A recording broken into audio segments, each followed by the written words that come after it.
My name is Sophia. They call me Mrs. Lysander now. The woman who rebuilt herself. The philanthropist with the practiced smile. The wife of a man the world calls a titan. But that's not where my story starts.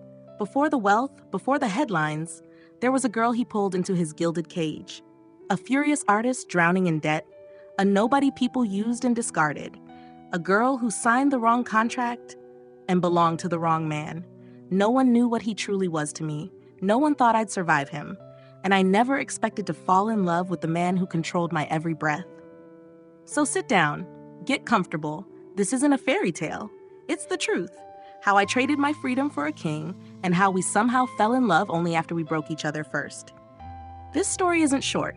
It can't be, not with everything we survived and everything we destroyed on our way to loving each other. So I'm giving it to you in parts. Piece by piece, truth by truth. And this is the fourth part.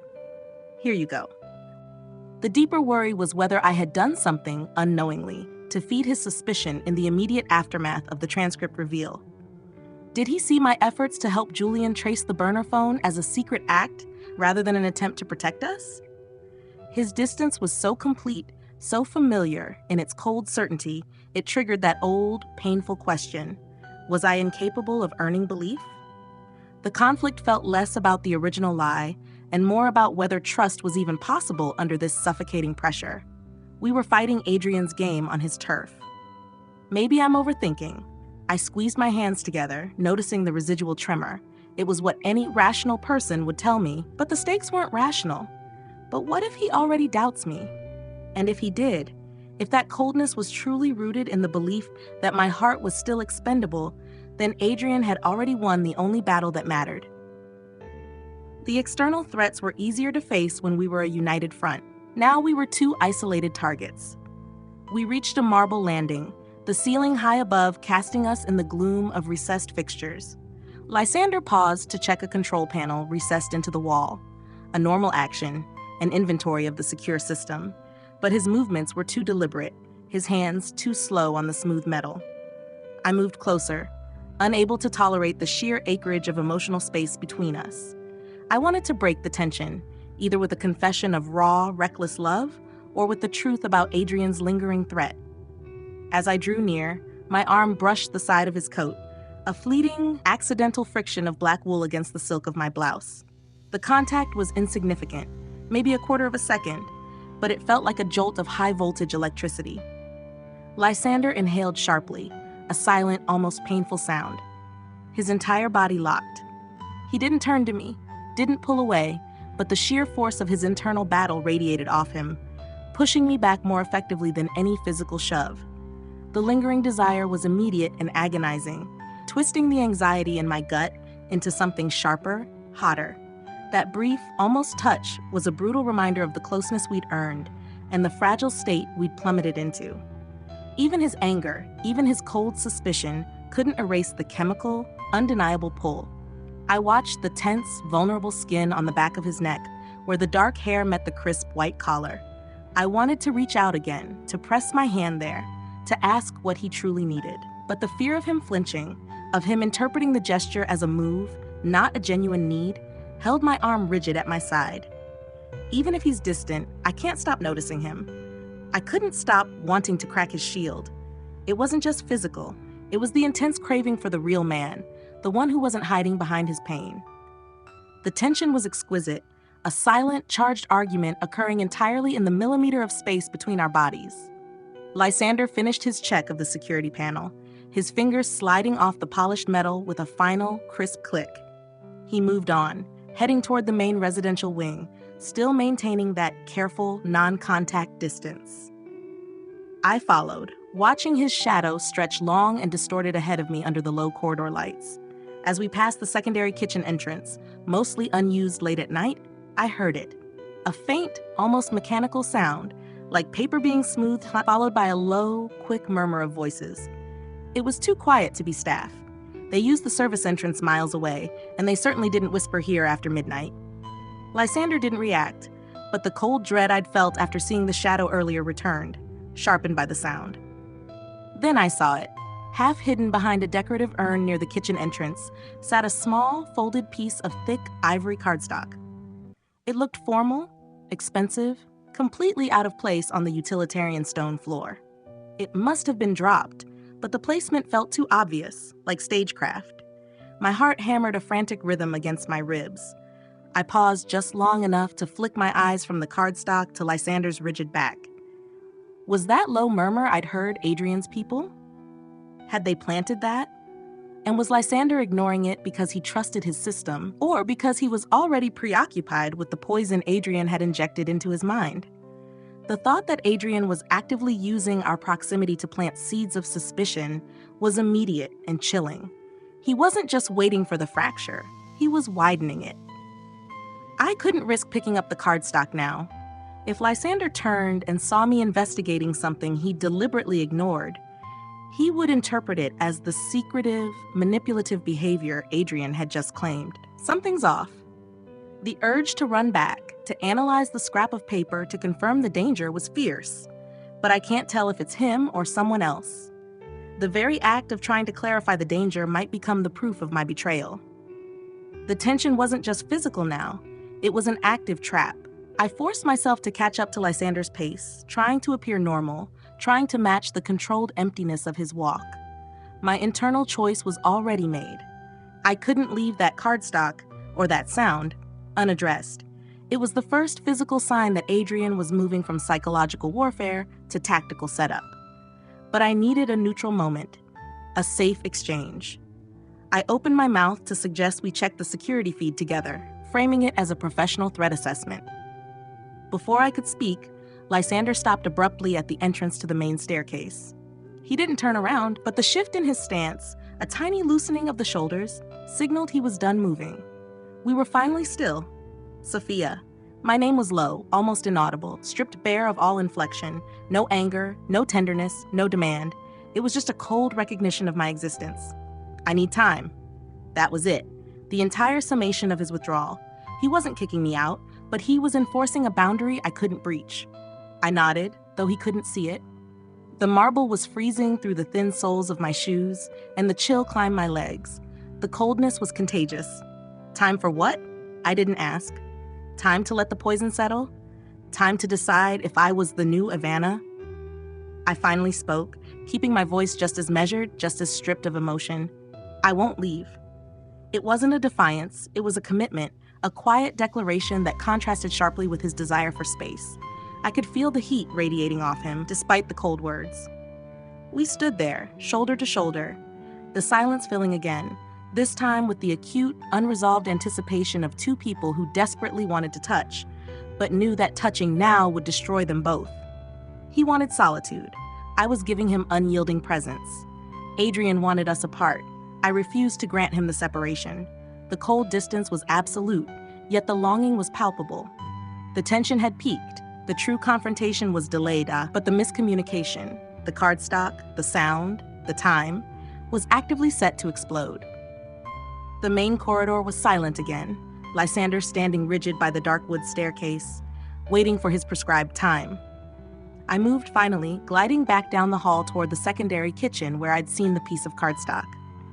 It was reckless, but I couldn't leave Adrian's stage prop lying there. Lysander's back was still to me, but I felt the pull of his attention like a magnetic force. I rounded the decorative urn, forcing my movements to be quick and quiet. The ivory card was still there, tucked against the pedestal base. It wasn't a business card. It was thicker, folded once, and partially embossed with a faint, geometric pattern. I snatched it up, the cold smoothness of the paper startling in my hand. I unfolded it rapidly, holding it close to the dim light filtering from the landing.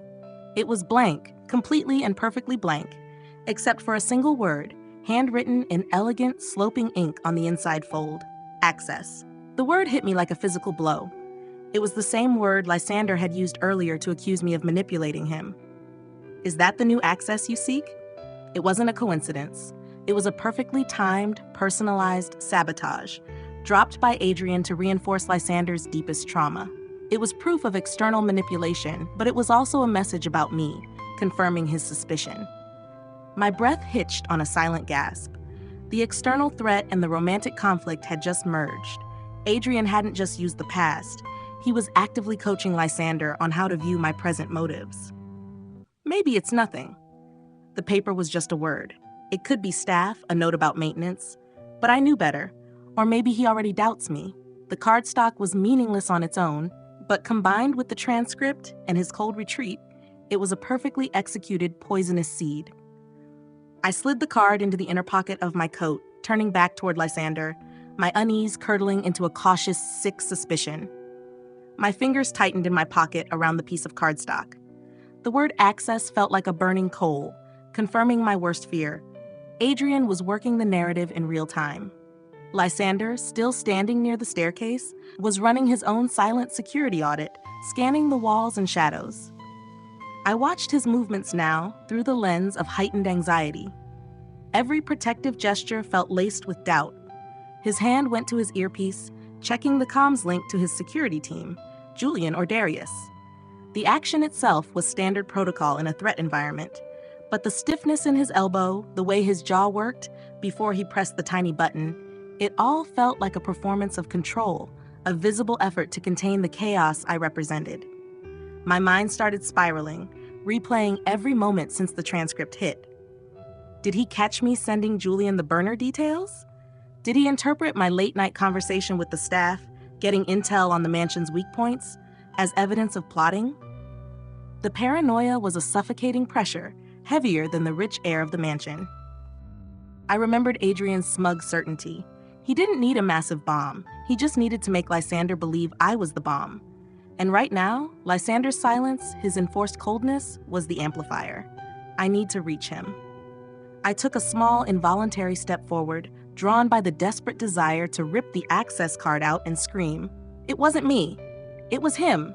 But the fear was a paralyzing, cold counterweight. But what if reaching him pushes him further away? If I rushed him now, with my anxiety making me reckless, he would see the action, not the motive, and the card's accusation would ring true. The distance between us was the distance between certainty and destruction. I forced myself to walk toward him, the need to dispel the distance overriding the fear of his reaction. I didn't get close enough to speak. As I neared the staircase, Lysander finally moved, not toward the next landing, but subtly, shifting his stance so his large, solid frame was between me and the long, shadowed hallway leading to the rest of the mansion. It was an automatic action, a physical shield erected without conscious thought. He didn't look at me, but I knew he was aware of the dark spaces beyond him, the lingering threats that had almost destroyed us. In that moment, he wasn't rejecting me. He was simply protecting the most vulnerable thing in his immediate vicinity, which still, agonizingly, felt like me. A powerful mix of relief and longing slammed into me. Relief that the instinct to guard me hadn't been extinguished by the transcript. Longing because the gesture was pure, primal care, yet entirely stripped of emotional intimacy. He treated me like a high-value asset that needed securing, not a woman who needed a hand to hold. The proximity, however brief, sparked that familiar electric heat. I could smell the faint scent of his cologne and the sharp, clean musk of his skin, and my breath felt shallow and quick. I wanted to lean into that shield, to surrender to the simple safety it offered, but the cardstock burned against my ribs, reminding me of the active deceit between us. He shifted slightly again, his gaze fixed on the distance. I noticed the tiny vein pulsing in his temple. He was fighting a war on two fronts, the known external enemy and the perceived internal one. And I was both. Even when he's near, I can't be sure if we're on the same side. His protectiveness felt like a paradox, a desire to keep my body safe while keeping my heart at arm's length. The emotional push-pull was torturous, the physical closeness drawing me in, the coldness pushing me away. The silence stretched, broken only by the near-silent, mechanical hum of the mansion's ventilation system, always moving the air, never clearing the tension. Lysander was still facing the hall, his attention outward, but I felt him shift slightly, a minute adjustment that drew my eye to his left hand. He wasn't holding his phone, but lying near the edge of the second stair step, where a small amount of low light hit the polished wood, was a thin, white piece of paper. It looked like a printed memo, intentionally left exposed. My stomach dropped. This was the second physical cue in minutes, and Lysander had walked right past it. Unlike the access card, this one was clearly visible from the top of the stairs, where he had just paused. He hadn't noticed it, or he was choosing to ignore it. I glanced back at the ornamental urn, remembering the murmur of voices. Adrian wasn't just dropping clues for me. He was seeding the environment to create confusion, making every normal object a potential weapon of miscommunication. I took a breath, letting the moment stretch, a full 5 seconds of internal debate. Should I draw his attention to it? Before I could move, a junior security guard rounded the corner down the hall, his steps echoing slightly. He paused, looking directly at Lysander, then flicked his eyes quickly to me.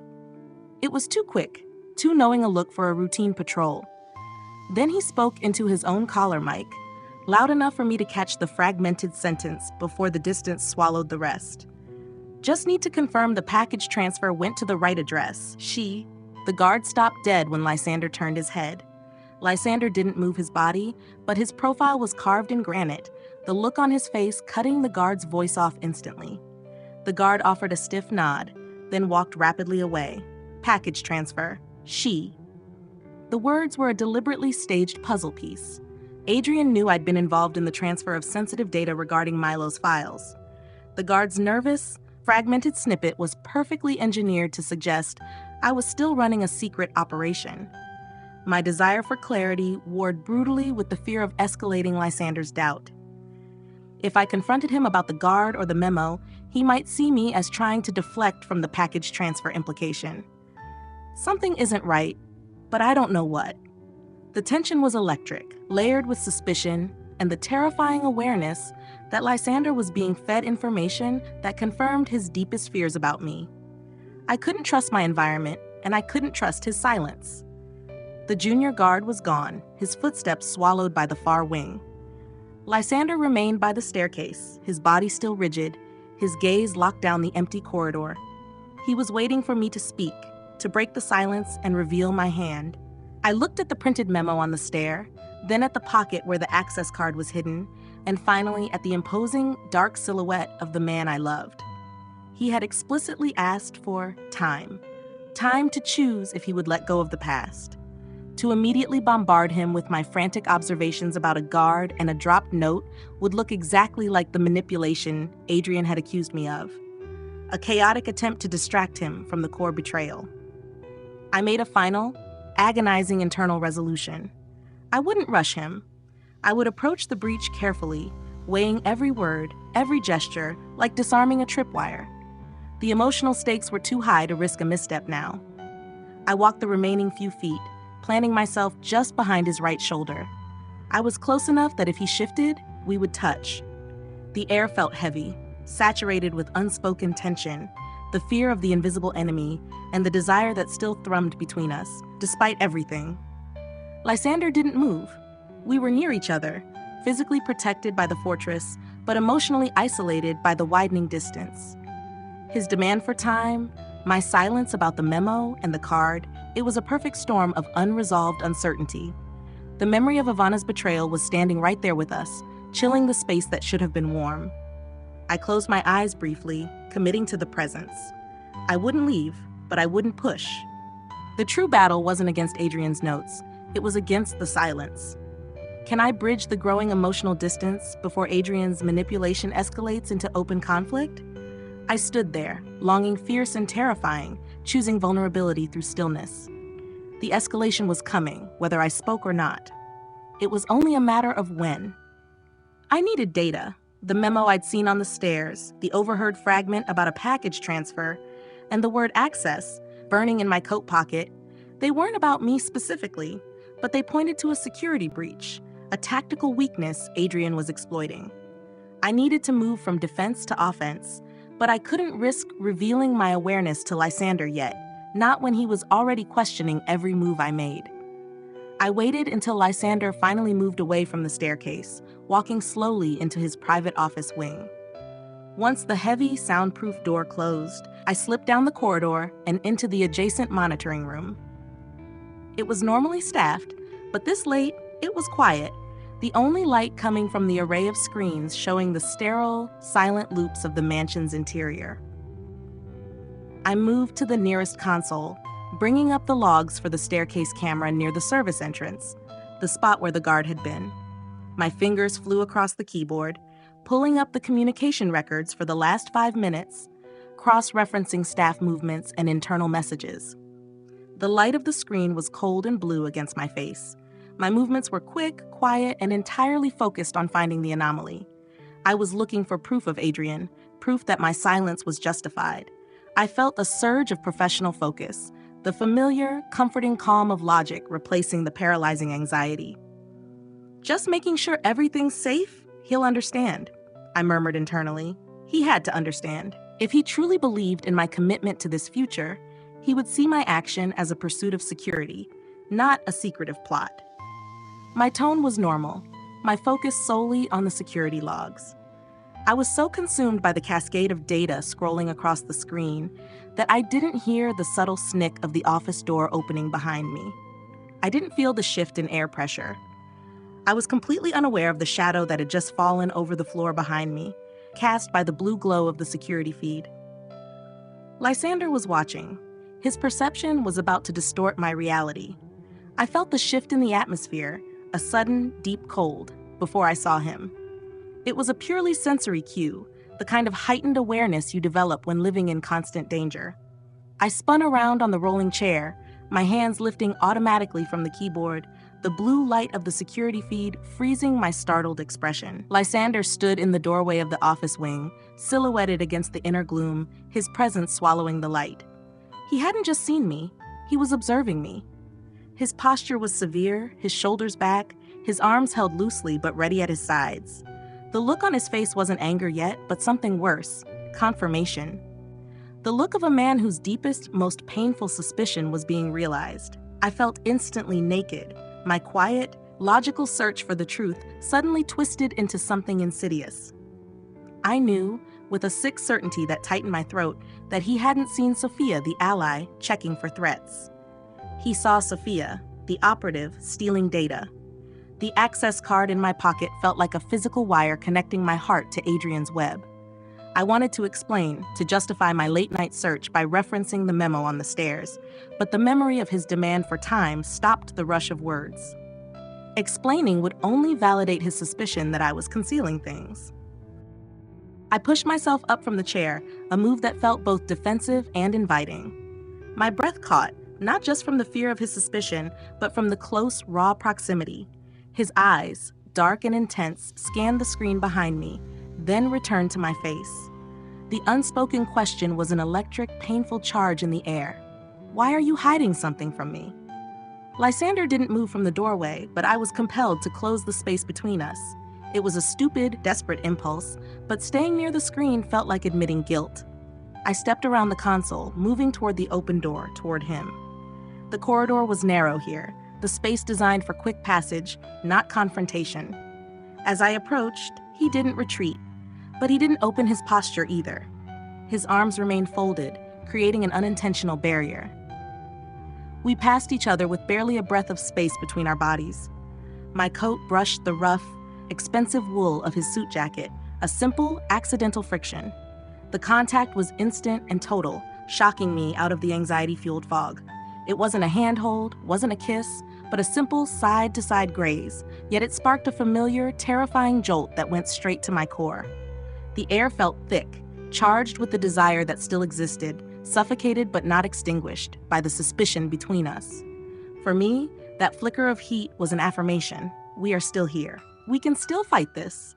His nearness was comfort, a solid, familiar anchor in the engineered chaos.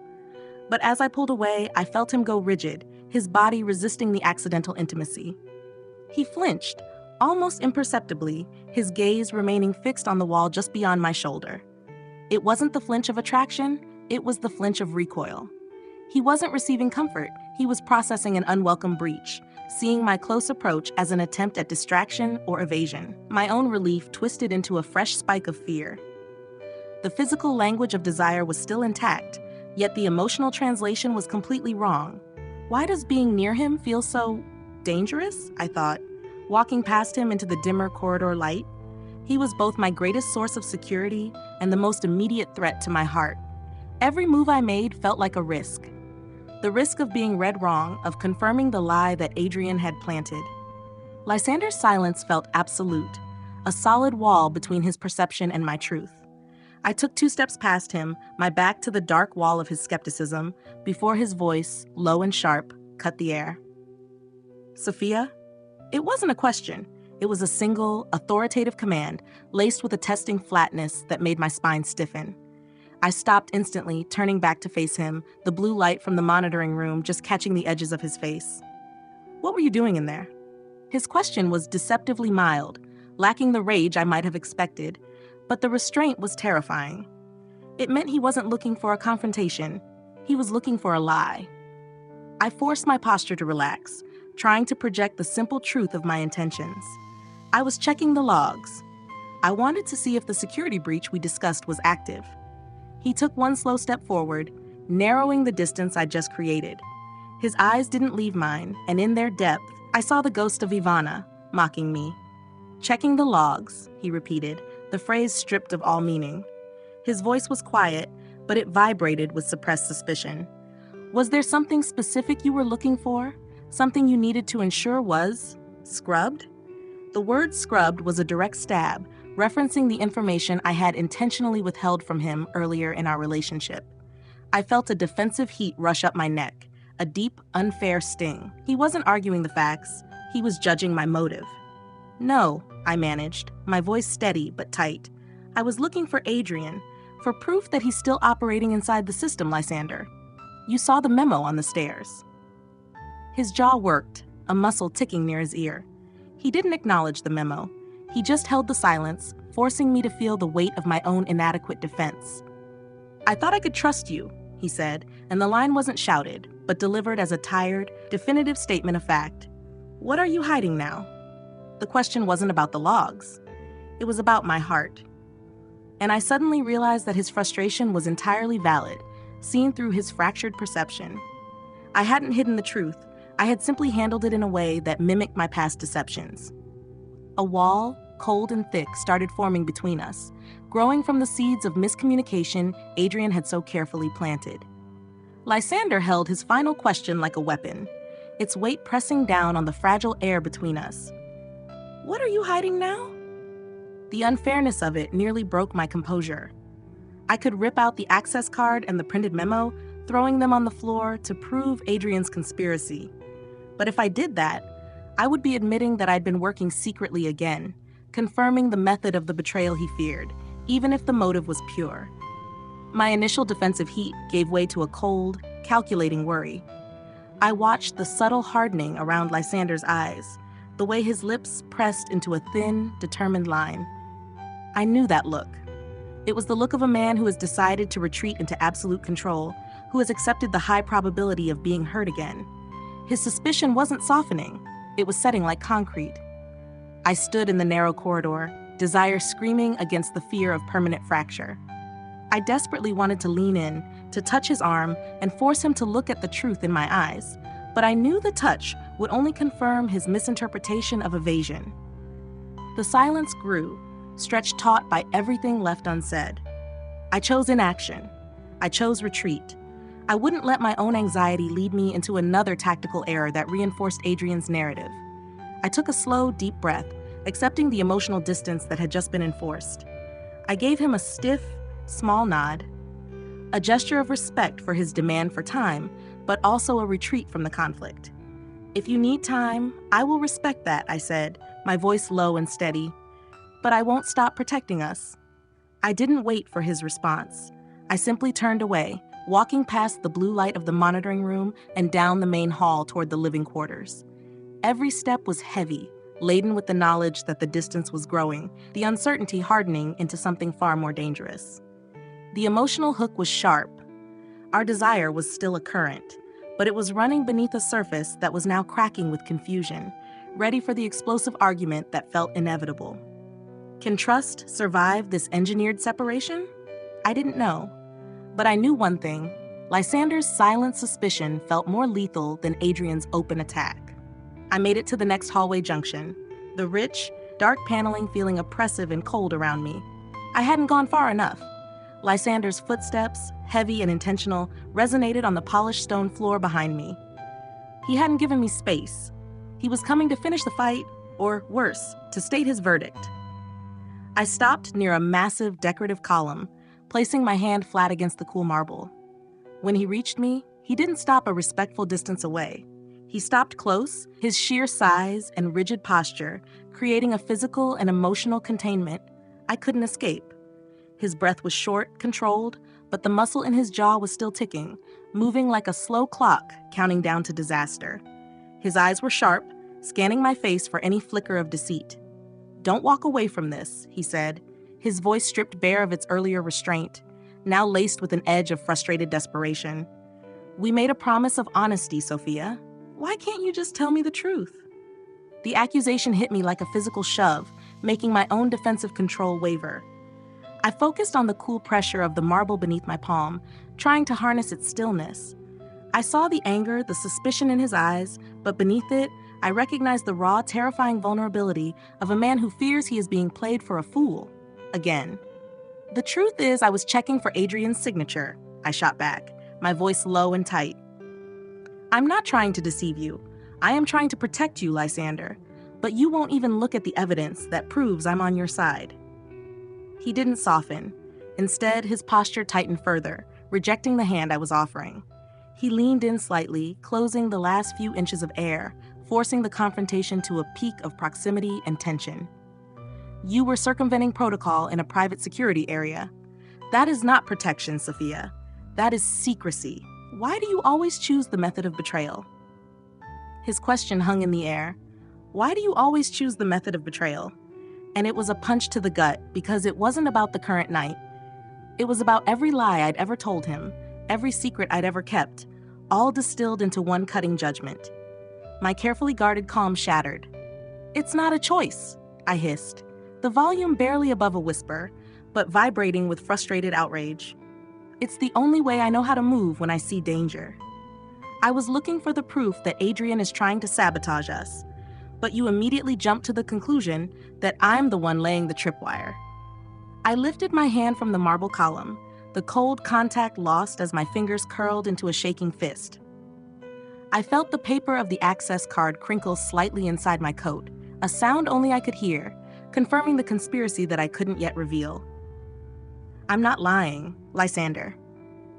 My voice cracked on his name. "I'm telling you exactly what I was doing.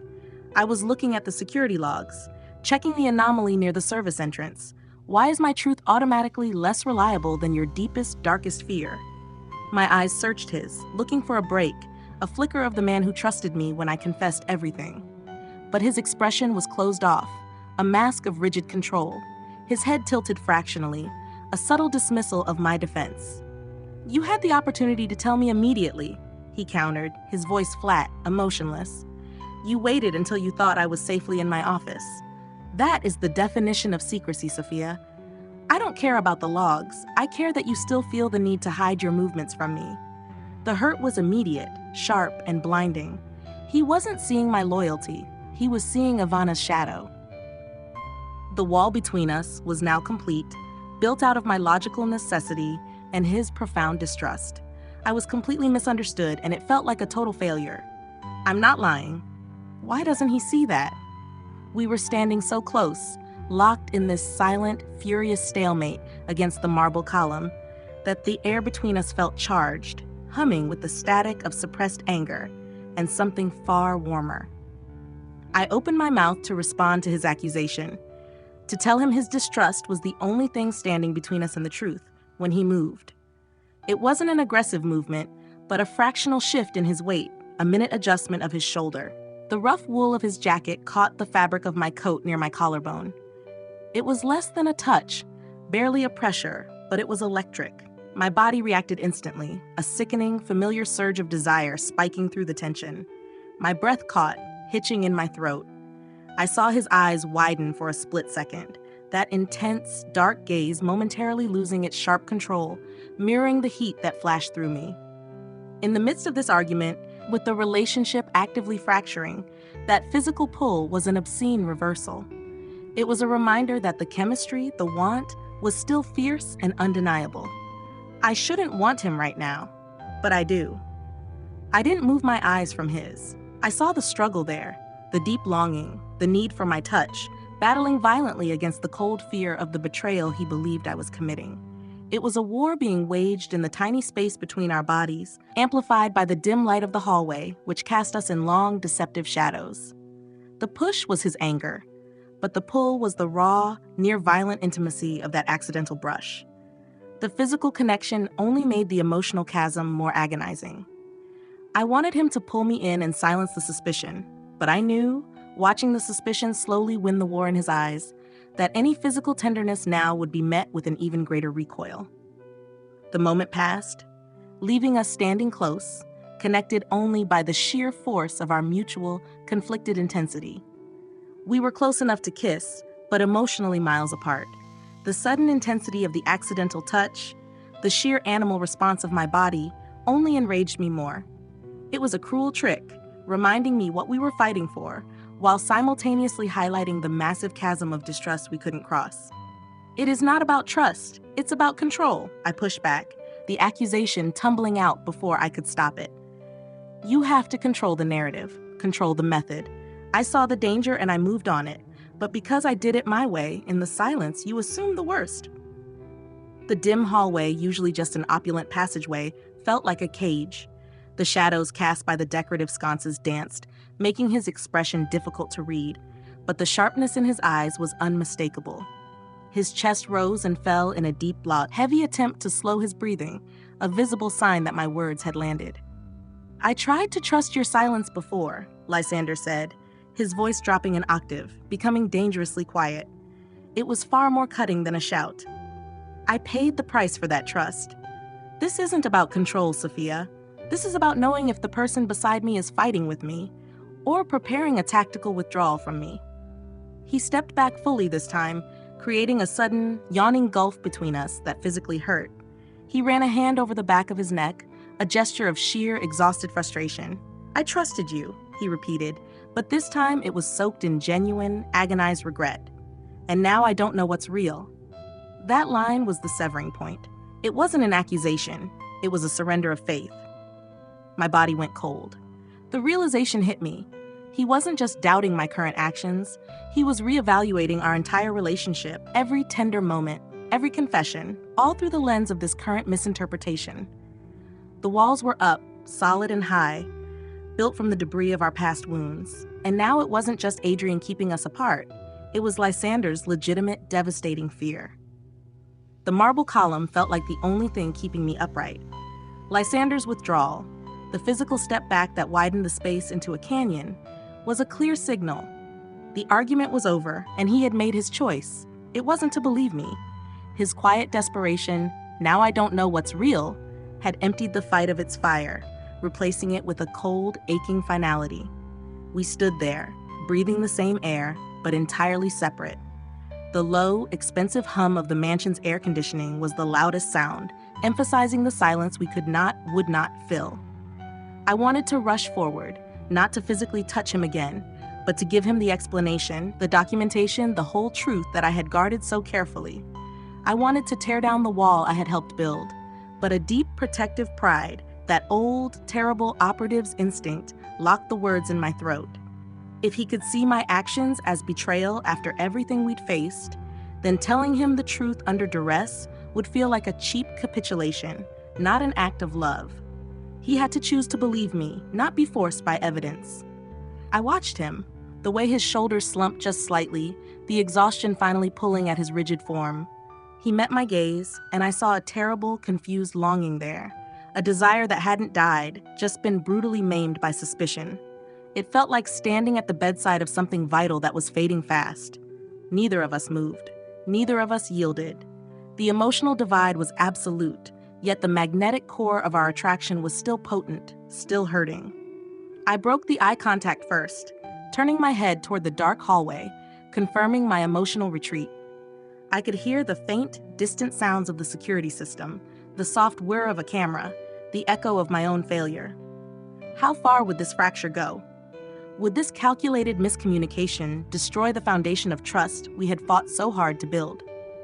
The answer, hanging in the shadows, was as cold and sharp as the marble beneath my fingertips. "I don't know if we can come back from this." Lysander's devastating line, the complete surrender of his faith, still echoed in the vacuum between us. I trusted you, and now I don't know what's real. My internal frustration, which had been a low, continuous burn, suddenly boiled over into a sharp, protective rage. Not against him, but against the circumstances, against Adrian's insidious manipulation, and most of all, against my own inability to communicate without resorting to old guarded habits. "You want to know what's real?" I challenged, taking the deliberate step forward that he had just taken away. My voice was tight, low, almost cracking, but every word was infused with the pure, cutting ache of being fundamentally misjudged. "This is real. The danger is real. The only thing standing between us and the truth is your choice to believe a history of deceit over the present moment where I'm standing here trying to fight for you." I gestured sharply toward the empty space behind him, where the blue light of the security room lingered like a lie. He didn't flinch, but the muscle in his jaw was moving faster now, a visible indicator of the control he was losing. "It is always a choice with you, Sophia," he said, and the pain in his voice was so profound it made my stomach clench. "You choose secrecy. I choose stability. When those two things cannot coexist, I have to choose what keeps this world whole." His words implied a finality, a willingness to cut me out to protect his sanity, his empire, his life. The emotional bond teetered on the edge of collapse. I felt the hot, desperate prickle behind my eyes, but I swallowed it back. I couldn't afford to crumble here. I can't make him see me. Not now. All I could do was stand in the pain he inflicted and refuse to yield to the defensive actions he expected. I was his ally, but right now, I was his biggest threat. The space between us felt violently unstable. My heart was pounding, not just from the fear of his suspicion, but from the terrifying knowledge that our fight was destroying the precious, fragile thing we had built. I wanted to smash the distance he had enforced with that last, painful statement. My hand lifted, a desperate, involuntary gesture reaching for the dark wool of his suit jacket. It was only inches from touching his arm, an act that would have been a silent plea for connection, a breaking of my pride. Lysander saw it. His eyes, dark with pain, followed the trajectory of my hand. For one agonizing second, his entire body seemed to hold its breath, anticipating the contact. I saw a flash, a raw, unguarded moment of longing that was instantly overshadowed by a deep guttural recoil. He didn't move away, but his muscles tightened, locking him rigid in place. The silent message was clear. If you touch me, I will shatter. The air pressure between us changed. It was so thick with unspoken emotion, the desire to cling versus the fear of the truth. It felt like breathing heavy syrup. I pulled my hand back, slowly, deliberately, letting it drop to my side, the effort of self-control costing me a shaking breath. We were torturing each other with this proximity. My own internal thought screamed the question, why does wanting her hurt so much? A projection of the pain I knew he was feeling. The chemistry, which had always been our strongest bond, was now the cruelest form of tension, pulling us together while the wounds of distrust pushed us apart. I couldn't risk a full confession now. It would look like desperation, like a final, panic tactic of evasion. The choice was simple: let the slow burn destroy us, or walk away and let the distance cool the fire. I had to focus on the cold logic that governed my life before I met him. I was losing the center of the fight, Adrian. The emotional explosion had made us both careless. I forced myself to pull my gaze away from Lysander's face, forcing myself to look past him, into the deeper, shadowed recess of the hallway. The mansion was silent, too silent, a deceptive blanket of luxury covering active threats. A flash of movement caught the edge of my vision. Near the sweeping velvet curtain that covered the grand window 20 feet away, a shadow detached itself from the heavy fabric, shifted and melted back into the deep gray. It wasn't Lysander's movement. It was too quick, too low. A shiver of pure professional alertness ran down my spine, momentarily cutting through the devastating ache of our argument. It was the same hyper-alertness I'd felt right before my last mission went sideways. I barely heard the faint, metallic clink that followed, a sound swallowed by the thick carpet almost instantly, but loud enough to register on my trained ear. Someone was watching, or moving, maybe both. My mind, brutally effective in danger, compartmentalized the heartbreak. I immediately understood that our argument, our noise, our preoccupation had created the perfect window for Adrian. The emotional confrontation was being used against us. Lysander, still locked in the silent pain of our fight, hadn't noticed the shift in the atmosphere. He was too deep in his own internal wreckage. I looked back at his face, framed by the deceptive shadows, and realized that every word we just exchanged, every raw display of our fracturing relationship, had been potentially witnessed. Even here, even now, nothing is safe. The thought chilled me to the bone. The external danger had confirmed the truth. The intense emotional risk of being with Lysander was now compounding the physical threat. Intimacy had become a weapon pointed at both our heads. The knowledge that we might be watched, that Adrian was capitalizing on our pain, flipped a switch inside me. The ache of heartbreak didn't vanish, but it was abruptly forced into the background, eclipsed by cold, survival necessity. If Lysander couldn't see the threat, then I had to. And I had to act alone, the way I always had before he fractured my solitude. I stepped back, mirroring the space he had created earlier, but this retreat was deliberate, tactical. My coat swished against my trousers as I moved, a small defining sound in the silence. I didn't rush. Rushing showed fear. I simply chose to turn my back on the fight. "You've made your choice, Lysander," I said, my voice low and steady, stripped of the desperate anger from moments before.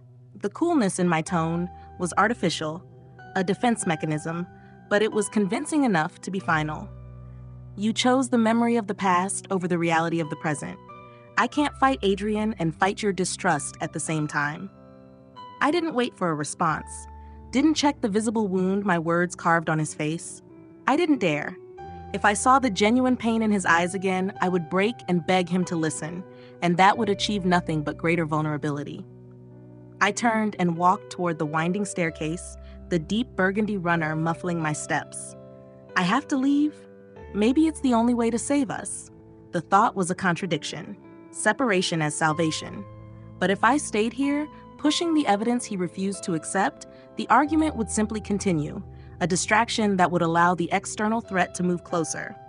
I needed space to think, to use the access card in my pocket, and to find the proof that would shatter his manufactured reality without seeming like an emergency confession.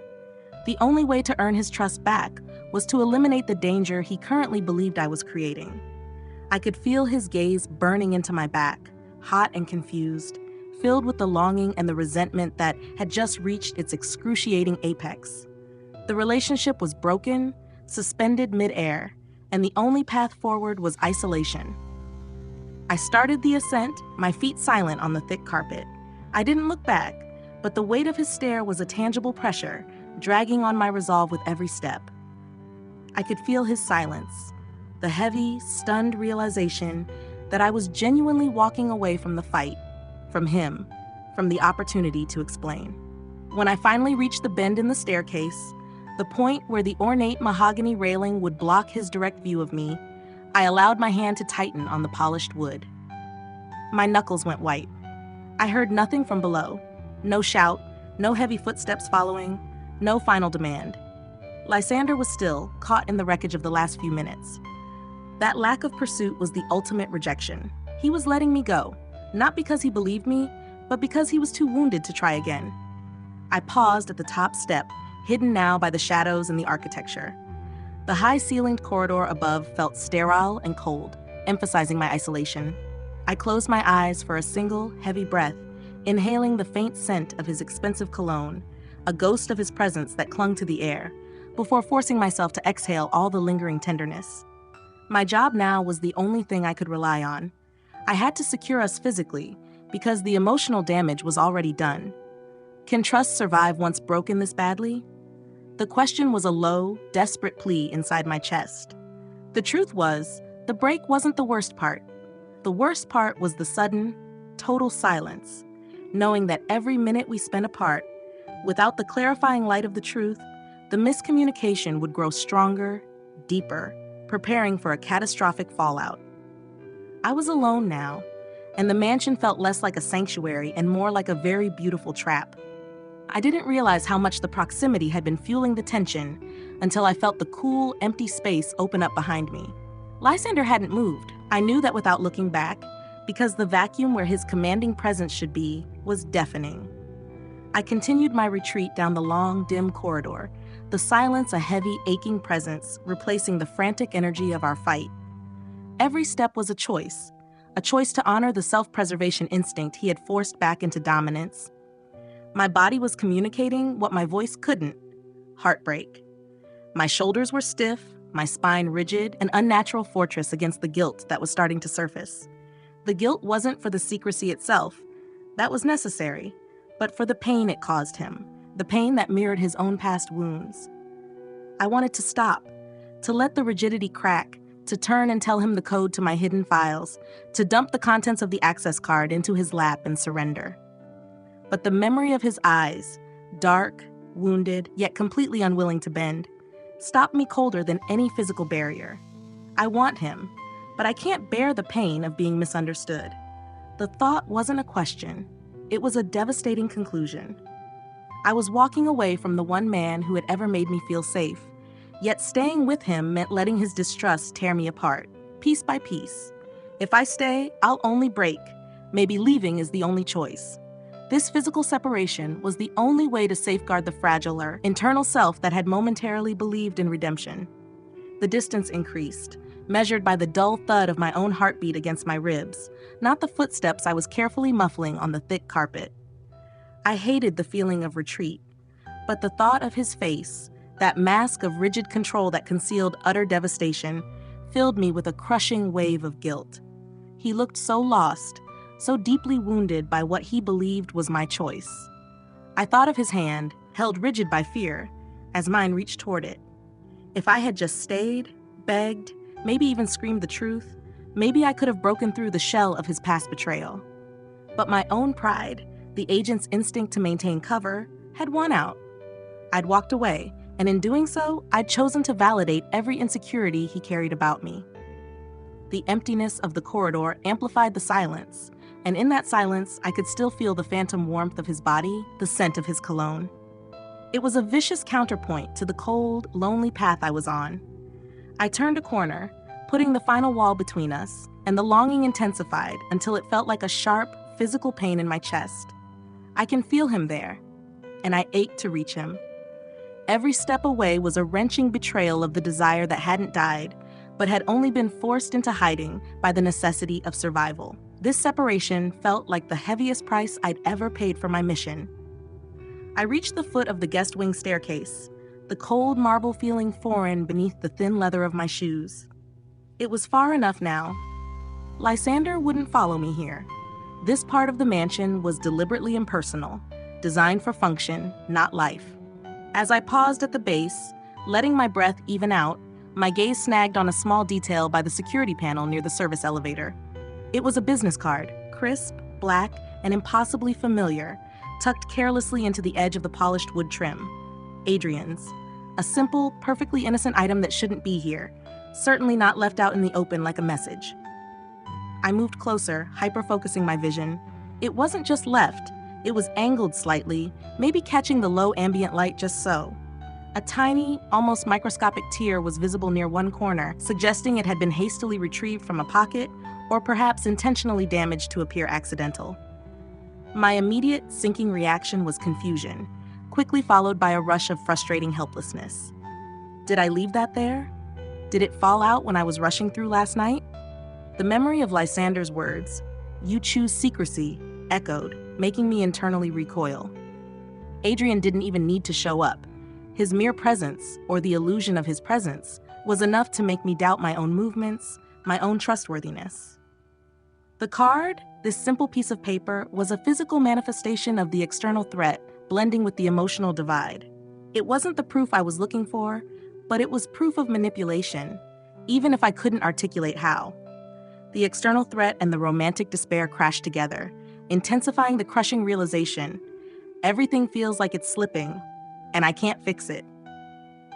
I grabbed the card, folding it sharply into my palm, the action tight and defensive, before continuing my solitary climb. I pushed past the double doors that marked the transition from the guest wing into the vast, echoing space of the main manor hall. The air changed instantly, growing heavier and cooler, smelling faintly of old stone and polished brass. This was a point of no return. I was physically and emotionally isolating myself in the cold expanse of his empire. I sped up, my steps deliberately purposeful, matching the cold decision I had just made. My hand was still clenched around Adrian's business card, a rigid knot of proof I couldn't yet use. I stopped just before the massive, arched main exit, knowing that if I took one more step, I might truly flee. I risked a brief, painful glance back down the long corridor I had just traversed. It was dark, silent, and empty. Lysander wasn't following. The finality of his non-action was a greater blow than any harsh word could have been. In that fleeting second, standing alone in the monumental, isolating space, the raw, unadulterated longing hit me. It wasn't the heat of desire, but the deep, hollow ache of absence. My throat tightened, a physical manifestation of the despair. He was still standing there, somewhere in the shadows behind the bend, frozen in his hurt, and that meant he was still fighting the desire to chase me. I inhaled sharply, pulling the cold air into my lungs. The mission was all that mattered now. I couldn't fix this. Not tonight. Tonight belonged to Adrian, to the fallout, and to the separation that might keep us alive, even if it destroyed us emotionally. The physical distance solidified the emotional one. I didn't open the main exit. Not yet. I moved instead to the narrow, vaulted observation window beside it, peering out into the night.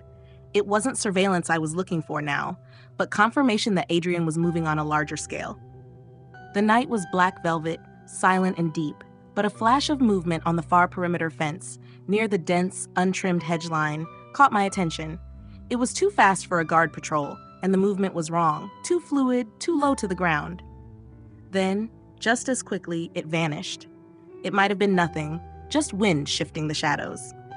But I felt the familiar tightening in my chest, the cold knot that signaled hostile intent. I gripped the business card in my hand, its sharp edges pressing into my palm. It was the only proof I had, yet it was so flimsy, so easily dismissed by Lysander. I imagined turning back now, running back down the long, cold corridor, this time begging him to look, begging him to listen. That hope, the fragile, foolish belief that our connection was strong enough to overcome his deepest fears, clashed violently with the reality of the distance I just created. Can trust be rebuilt once broken this badly? The raw, desperate desire to be back in the orbit of his certainty, his warmth, fought with the chilling knowledge that the danger was now tangible, external, and directly threatening the man who currently despised me. I didn't know if our trust could be repaired, but I knew the break was now serving a grim, necessary purpose. I had to face this danger alone, for both of us. The longer I stayed here, paralyzed by despair, the closer the threat crept. The heavy, ornately carved oak door of the main exit felt like the mouth of a vault, separating me from the last shred of security I'd ever known. I pressed the handle, the cold metal shocking against my palm, and the deep, grinding click of the mechanism was definitive. I was leaving. My heart hammered against my ribs, a trapped bird desperate to fly back toward the shadows, where Lysander still stood frozen. I had the business card tucked in my glove, the flimsy piece of paper now representing the entire impossible mess, the external threat, my divided loyalty, and his shattered trust. I thought about his voice during the argument, thick with betrayal, and the way his jaw had locked up. I had to choose, stay and endure that pain, the slow tearing down of my value until there was nothing left but his suspicion, or leave and protect the mission and the core of myself. I took the final step outside, the night air hitting my face with a damp, cool shock. My entire body felt heavy, resisting the determined action. Leaving feels wrong, but staying would be worse. At least out here, alone in the isolating dark, the enemies were tangible. Lysander's pain had been unbearable because it was rooted in the love I desperately craved. I pulled the door shut behind me, the sound final and irreversible, and headed for the distant outline of my parked car. I heard the shift in the air, the heavy, stunned silence from the main corridor where I'd left him. I hadn't looked back, but as I walked toward the car, the physical strain of leaving became almost unbearable. It wasn't just the cold night air. It was the cold dread of knowing I had just severed the only lifeline I trusted. I imagined Lysander, still standing there, his face carved stone, unable to move. Not because he didn't care, but because he was paralyzed by the internal war between his desire for me and the iron cage of his past trauma. That was the only way I could justify my survival choice. He saw my back, my secrecy, and it validated his deepest fear, that I was just another beautiful betrayal. Every footfall on the gravel driveway was a sound of finality. I was walking toward the only thing I had left, the mission and the isolation that had defined me before him. But the moment I reached the car door, my movement slowed, driven by an agonizing pull in my chest. I wanted him to shout, to run, to prove that his longing was stronger than his suspicion. I paused with my hand on the cool metal handle, my eyes tracing the dark outline of the mansion, knowing he was watching. The space between us wasn't just a driveway, it was an emotional chasm. I'm leaving him, but I can't stop wanting him. That admission, silent and raw, felt more dangerous than the external threat. Leaving was tactical. Wanting him was suicidal. I had to get in the car before the want won.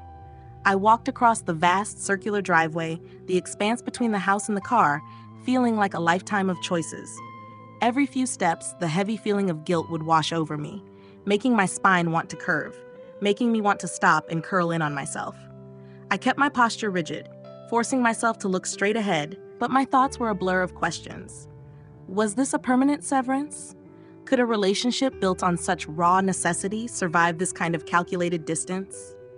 I ran a thumb over Adrian's business card, still clamped inside my glove. That single, tiny piece of paper was proof that the danger was already here, already moving in the shadows I couldn't yet access with Lysander breathing down my neck. I didn't doubt Lysander's love, only his capacity to trust it when the evidence looked so bad, and I couldn't change the evidence without risking everything. The love was an open wound, the mission was the only tourniquet.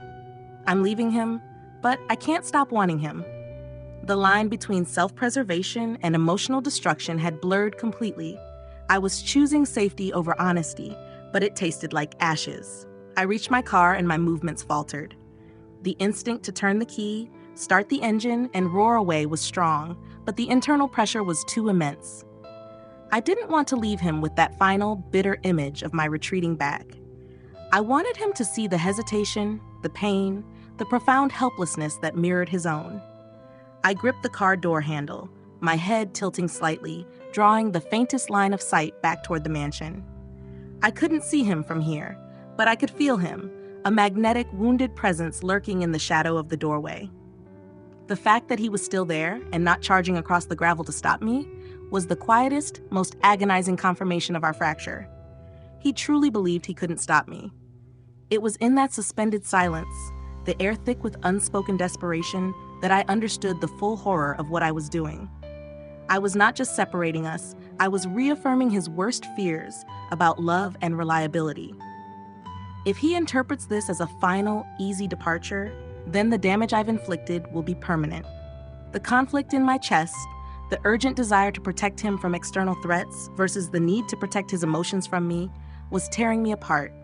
The weight of the unsaid words, the unspoken love, was heavier than any armor I'd ever worn. I stared into the black glass of the car window, seeing my own reflection as a blurry phantom. The finality of the break was terrifying. I was afraid, truly afraid, that even if I returned, the emotional chasm would be too wide to cross. If I drive away now, I might never be able to make him see the truth. I finally opened the car door, the small overhead light illuminating the cold, utilitarian interior. My hand trembled slightly as I dropped the keys onto the center console, delaying the moment of starting the engine. I used the hesitation to look once more into the night. My gaze wasn't fixed on the house, but on the boundary of the estate, the perimeter where I'd seen that flicker of movement earlier. It was still dark, but the air felt charged, metallic, and sharp, like before a storm. The movement I'd witnessed wasn't accidental. And Adrian's card, currently biting into the soft leather of my glove, wasn't accidental either. It was orchestrated, designed to wedge distrust between us, to facilitate exactly this kind of isolated retreat. The irony was savage. The physical separation was intended to protect Lysander from the physical danger, yet it was precisely this separation that left him most vulnerable to Adrian's emotional manipulation. The realization brought a spike of urgent, icy despair. I was out, exposed, and now I had to move fast before the external threat could fully capitalize on the internal fracture. I sank into the driver's seat, the leather cold against my back, and gripped the steering wheel. I was leaving the man I loved, not because I stopped loving him, but because the alternative was watching Adrian destroy him piece by piece. The external and emotional obstacles were now stacked impossibly high. Could love survive this fracture? And will external threats worsen the emotional damage? I turned the key, the engine catching instantly, the sound a roaring confirmation of my lonely, desperate plan. I was pulling out of the driveway, the expensive gravel crunching under the tires, when the light from the dashboard screen caught a glint on the floor mat. It was a single, silver-tipped matchstick, the kind they use only in the mansion's smoking lounge, a place I'd visited exactly once with Lysander, but which Adrian frequented. It wasn't the matchstick itself, but the way it was lying, right next to where I'd put my foot down, easily missed, but now impossible to unsee. The memory of Adrian standing entirely too close to me at dinner, reaching past me to adjust something on the table, slammed into me. I remembered thinking at the time that he was being unnecessarily tactile. I swerved slightly, my knuckles white on the steering wheel, the engine's low hum suddenly deafening. It wasn't me. It was all set up, too late. The pieces clicked into place with a sickening finality. The misplaced matchstick, Adrian's business card near the elevator, his carefully timed appearance during earlier arguments. Every single instance of Lysander's doubt had been a tiny, perfectly placed pinprick of engineered evidence.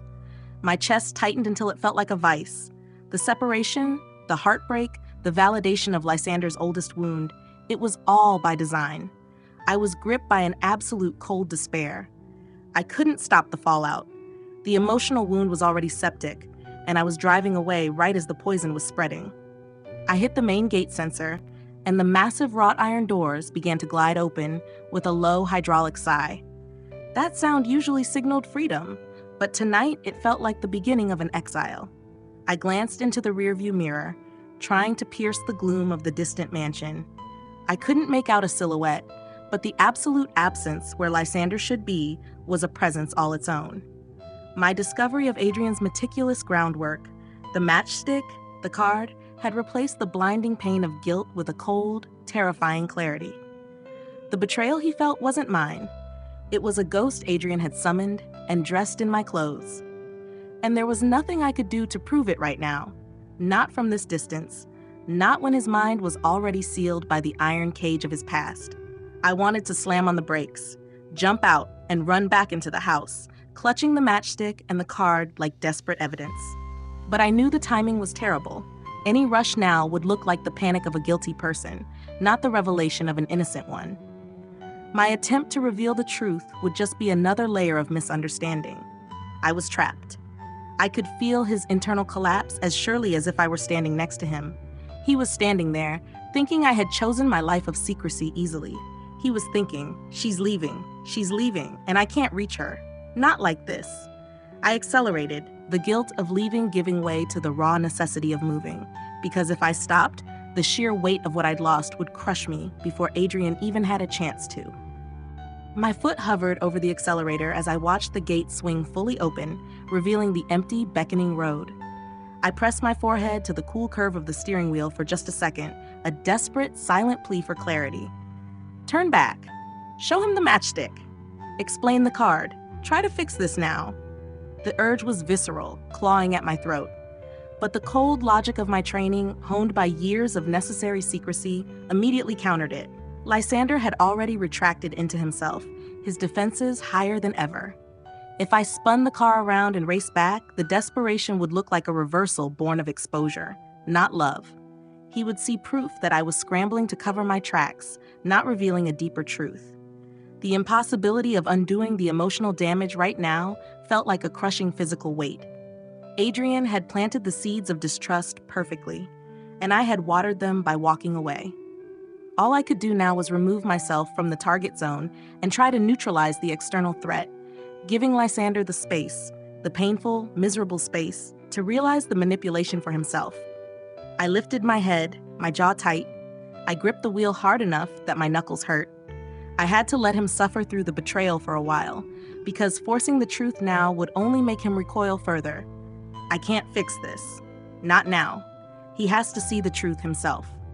The car surged forward onto the main road, the mansion vanishing into the rearview mirror, and I felt the determined action settle into a hollow, enduring sorrow. The car ate the dark asphalt, the headlights carving a lonely tunnel through the night. I was a mile away now, but the gravitational pull of the mansion and the man I'd left behind was still wrenching at my chest. I kept thinking about the look in his eyes. Not anger, but that bottomless, familiar heartbreak, the one I'd promised myself I would heal, not deepen. My fingers ached from clenching the steering wheel. I knew he was still standing there, trapped by his pride and his history, watching the lights of my car disappear, equating my departure with the same kind of selfish abandonment he'd known before. He would be fighting the agonizing desire to call me, to demand an answer, battling the conviction that if he reached out, he'd only be setting himself up for a worse fall. It was this unspoken love, this mutual, agonizing pull across the separating distance that felt most dangerous. It made the air inside the car too thin, too hot. I wished he could see the matchstick now, or that the flimsy business card held a sudden, undeniable flash of truth, obliterating his suspicion in a split second. But there was only silence, only the quiet, crushing knowledge that I had failed him by trying to protect him. I wish he could see the truth before it's too late. The thought was a prayer and a curse rolled into one. I didn't know if I was driving toward salvation or simply speeding up the total collapse of everything we'd fought for. The car felt like a coffin speeding down a black highway. I didn't dare turn on the radio or look at the navigation screen, terrified of breaking the brittle shell of my control. I knew I needed to maintain distance, for Lysander to see the truth clearly, and for me to figure out Adrian's next move. But every minute I drove away from the mansion was a minute spent twisting over the heartbreak I'd left behind. I kept seeing the exact moment Lysander's face had shut down, the familiar, wounded look that meant he'd retreated behind his walls. And I knew, with the horrible certainty of someone who loved him, that right now he was moving.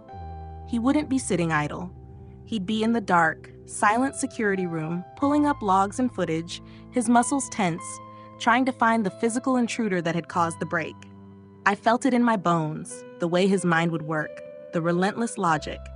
He'd be searching for a clear breach, but what he'd find would be far more insidious, far more damaging. The digital trail of Adrian's sabotage.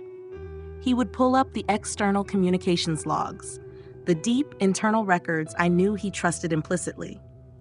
And there it would be, the burner email, the perfectly redacted summaries of my meetings that painted me as a predator, not a protector. He would see that timestamp matching the moment before our confrontation, and the cold, bright light of the security monitors would illuminate the horrifying pattern. He's seeing it now. He's seeing the lie that was set up to destroy us. The clarity of that realization that he was discovering the truth right now, in the silence of that locked room, made me press my foot down on the gas. My heart hammered against my ribs, a desperate, rapid drumbeat.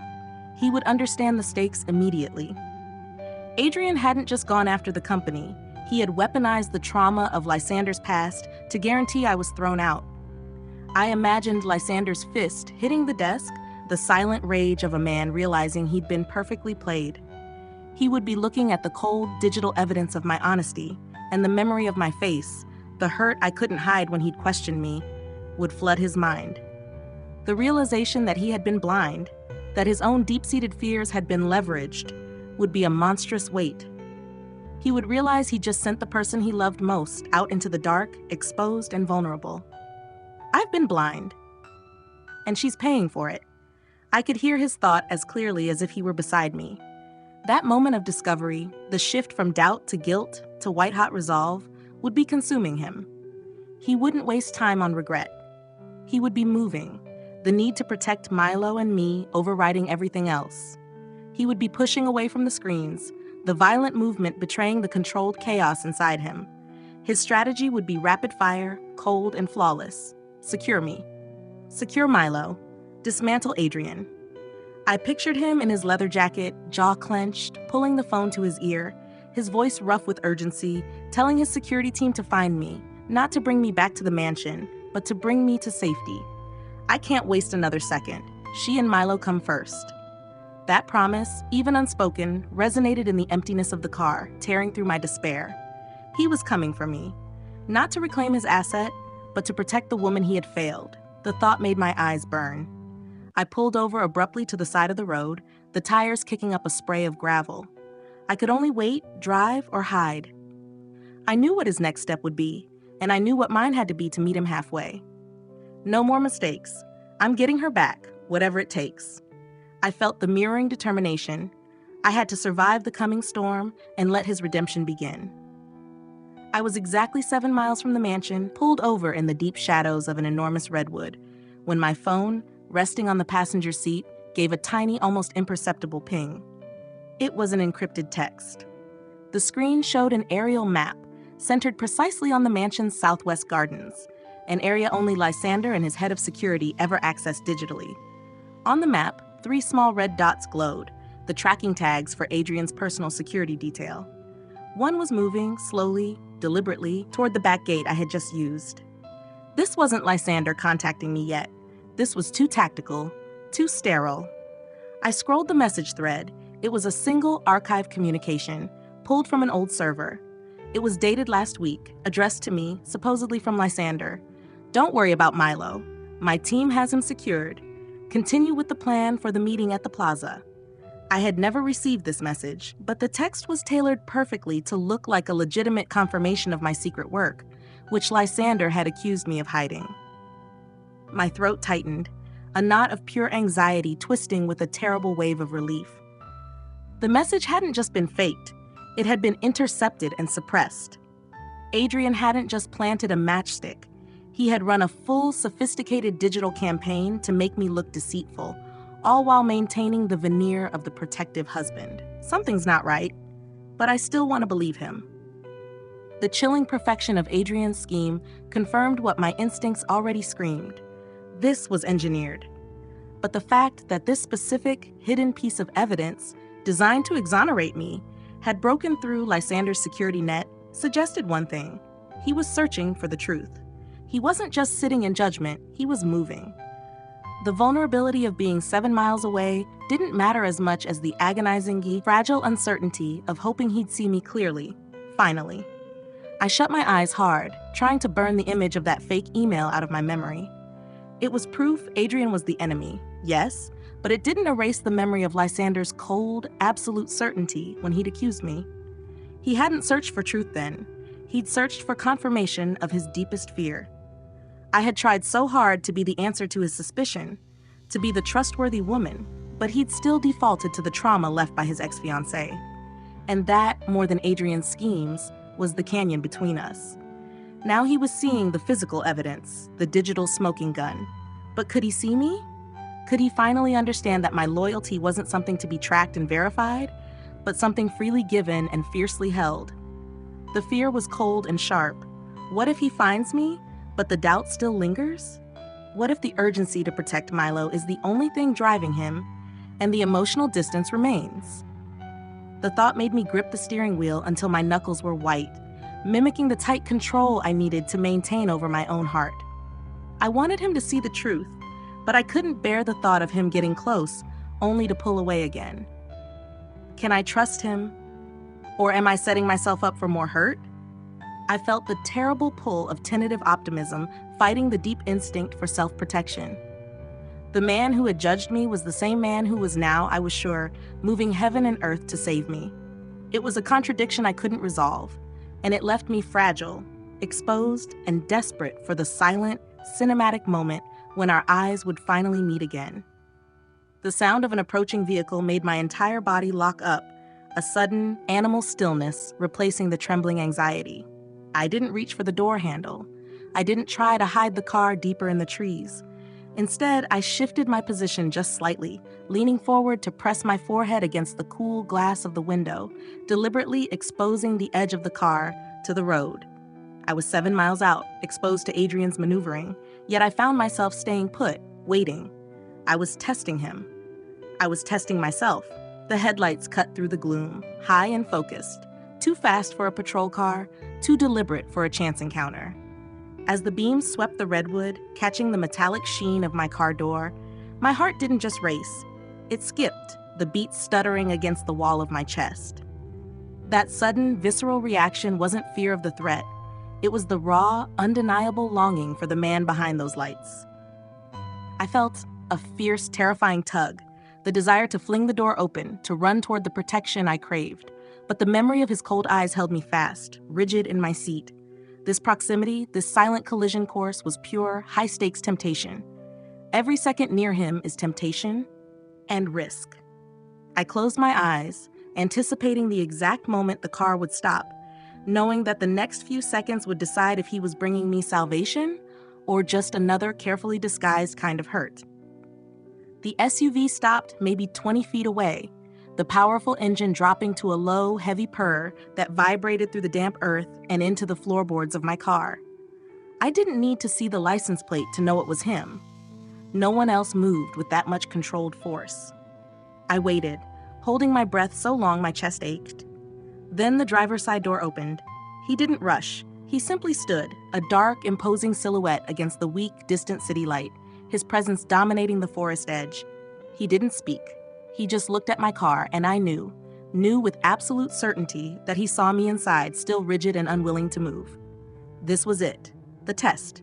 I had to make the first movement toward vulnerability, toward belief. I slowly lifted my hand from the steering wheel. It trembled, but I forced it to rest gently on the window latch. Then, very carefully, deliberately, I lowered the window just 2 inches. The cold, pine-scented air rushed in, mixing with the stale air of the car. It was a minuscule gesture, a silent offering of possibility. I didn't look at his face, keeping my gaze locked on the familiar, intense pressure in the space between our cars. Maybe I can let him in again, just a little. It was less about trusting him and more about trusting the gut-deep relief that radiated from him in the darkness. It felt like the lingering fear was finally meeting the desire to repair what Adrian had shattered. The emotional bond, frayed but not broken, was stretching thin across that 20-foot gap.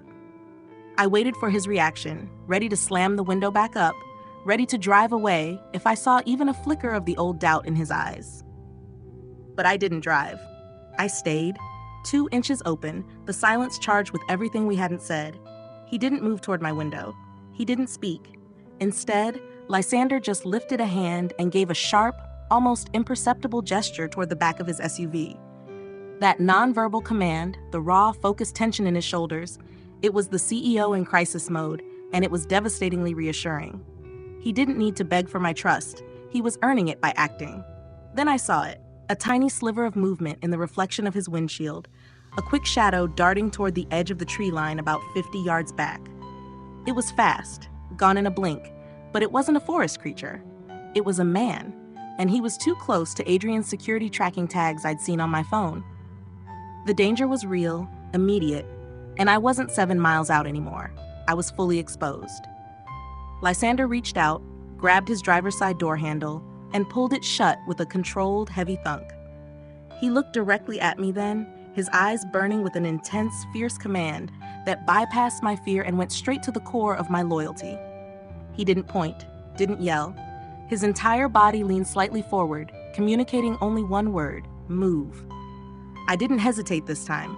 My hand flew to the door latch, the click echoing too loud in the silent air, and I swung the door open, ready to run. I was still focused on the shadows in the distance, my heart pounding a panicked rhythm, but Lysander was already there, spanning the 20 feet in 3 ruthless strides. He didn't touch me, but he moved past me, positioning his massive frame between me and the tree line, then turning, his hand resting high on my back, the heat of his palm a sudden, intimate shock. "The cabin," he clipped, his voice low, rough, and entirely for my ears. "Now." The proximity wasn't romantic, it was protective, but the surge of intimate concern, the way his body shielded mine, was the first real relief I'd felt since he'd accused me. The danger was external, but his focus was only on us. The cold terror was instantly replaced by a sharp, focused determination. Survive this, together. I didn't argue. His instruction was clean, stripped of the old arrogance, focused purely on the threat I'd just confirmed with my own eyes. I bolted toward the back of the SUV, but Lysander was already there, throwing open the passenger door. "Get in! Lie down." He didn't wait, guiding my hips with the hot, heavy weight of his hand until I was curled low behind the tinted windows, the cold, expensive leather pressing against my cheek. I heard the solid clack of the door locking, and then the low, vibrating roar of the engine as he executed a swift, brutal U-turn, tires spitting gravel onto the dark asphalt. The inertia pressed me against the floor, a physical reminder of the urgent protective action that had just saved me from whatever was moving in the shadows. He was driving fast, but the silence inside the cabin was heavy, charged with all the unspoken history and the present danger. I risked raising my head just enough to see him. His profile was granite, his eyes constantly flicking between the road ahead and the rearview mirror. His jaw was still locked tight, but the set of his shoulders wasn't just determination. It was a fierce, relentless vigilance. I watched the methodical, careful way he drove, not reckless, just fast, prioritizing safety above all else. His thumb rested on the steering wheel, tapping a silent rhythm that was half control, half simmering rage. I remembered his coldness, the withdrawal, the distance. That man had been terrifying. This man, alert, focused only on my survival, my safety, was something else entirely. He was showing me, in deeds, what his words had failed to convey. He's still here, watching, protecting. Maybe I can trust him again. My emotional walls, built high and fast after his accusation, felt like they were crumbling into dust, not from softness, but from the brutal force of his protective intent. The shared vulnerability of the chase, the physical closeness forced by the speed, was bridging the distance between us faster than any whispered apology ever could. The car stopped with a controlled jolt, and Lysander didn't waste a second.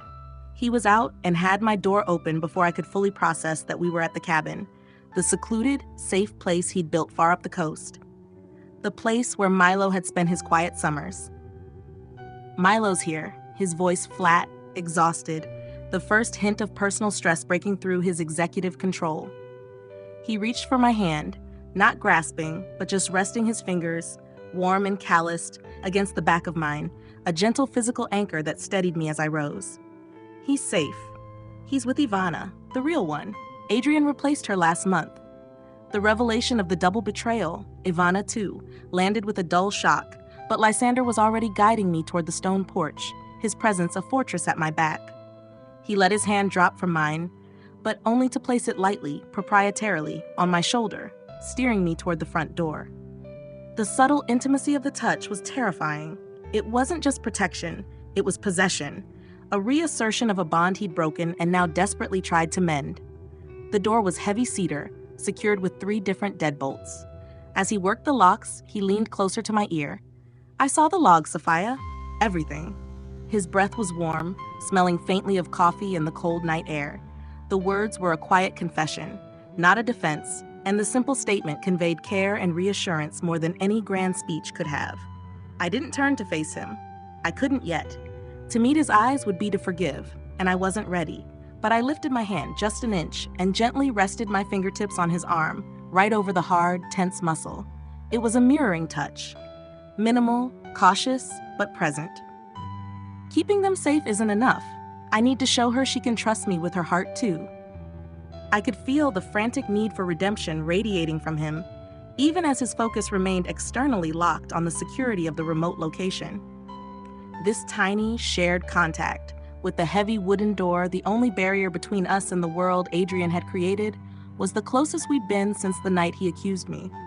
The cedar door swung inward, revealing not a dark hideout, but a small, sun-drenched living area. The air smelled of clean pine and wood smoke, a visceral contrast to the humid tension we'd left outside. And there, sitting on a deep leather sofa, surrounded by soft, colorful pillows, was Milo. He was playing quietly with a set of wooden blocks, completely oblivious. Relief hit me like a physical wave, pulling the tension out of my shoulders so suddenly I swayed. Lysander's arm, still tense from working the lock, immediately shifted, his hand settling at the small of my back, a silent, steady support. Milo looked up, his small face brightening instantly. "Sophia!" He scrambled off the sofa, arms outstretched, running toward me. I dropped to my knees, catching him in a tight hug, inhaling the sweet, comforting scent of him. He wasn't just safe, he was happy. Over Milo's head, my eyes met Lysander's. He hadn't moved from the doorway, still standing guard, his face still etched with the aftermath of his fear. But now seeing Milo's spontaneous joy and the depth of my relief, The hard lines around his eyes softened, the first real release I'd seen in days. It wasn't a smile, not yet, but a subtle, tender acknowledgement of our shared victory. The conflict wasn't over, not with Adrian still out there, but this moment, Milo pressed between us, Lysander silently watching over us, was a small, perfect island of peace. The intimacy grew naturally from action. His physical protection had earned us this shared breath of safety. I gently loosened my grip on Milo, turning slightly so Lysander was fully in my line of sight. I didn't say anything, but I reached out, my fingers tracing the sleeve of his heavy wool coat. It was a soft touch, a tentative emotional connection that spoke volumes. He responded instantly, his eyes closing for a brief beat, accepting the silent grace of the moment. Healing is earned, and in the quiet safety of this cabin, with Milo's soft breath against my neck, I finally understood that Lysander had just paid the first installment. I didn't move from the floor, cradling Milo against my chest, even after Lysander had checked the windows and deactivated the silent alarm on the safe room door. He didn't pressure me to stand or sit on the sofa. Instead, he just knelt a few feet away, mirroring my position on the warm wood floor, giving me space, but not distance. The only light came from the fireplace, casting long, shifting shadows that made the simple act of looking at him feel like a cinematic event. Milo was already drifting off, the tension of the last hour finally giving way to exhaustion. His tiny hand rested on my neck, an anchor. I felt Lysander watching us, his gaze no longer commanding but soft, riddled with a painful self-awareness. Finally, he spoke, his voice gravel low, barely louder than the crackle of the fire. I should have checked the logs sooner. It was a clumsy, insufficient apology, but it wasn't a defense. It was ownership. I shifted Milo slightly, but kept my eyes locked on the rhythmic rise and fall of Lysander's chest. The silence stretched, thick with all the damage done. I couldn't just let that statement settle. It didn't heal the wound.